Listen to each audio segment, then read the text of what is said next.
şirinliğin ilmadama kıyalım olup tonluğu kırcan. Dümütüdüm süryan seni vasfedin seni uğurtayın yoktur ködürlerden seni süryan akça olum yürüdene bağlara sıyne dele dağlara bağlantı için evin sorup yürük vereyim sana.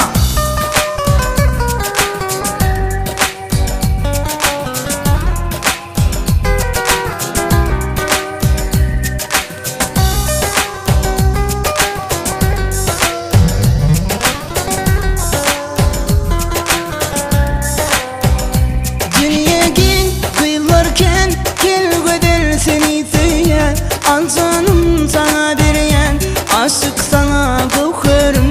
Dünyagin güdürken garip oğlum arman anladı beni yaktı durmuşum kıvırcan. Gülü balım gunçutu elinde yok sençesi yanakların alması dedey bana kokarım.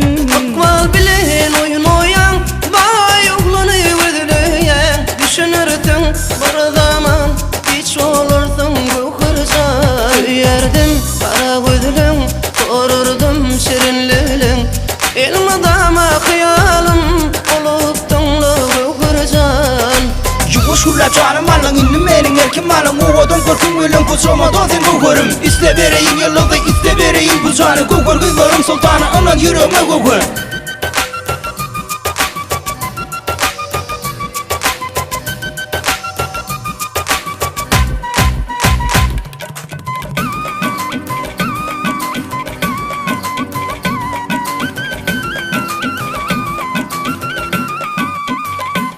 Yerdim kara güdülün korurdum şirinliğin. Al canım sana direyen aşık sana kokarım.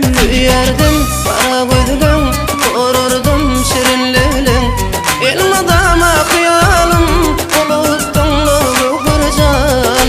Dümütüdüm süryan seni vasfedin seni uğurtayın yoktur ködürlerden seni süryan akça olum yürüdene bağlara sıyne dele dağlara bağlantı için evin sorup yürük vereyim sana.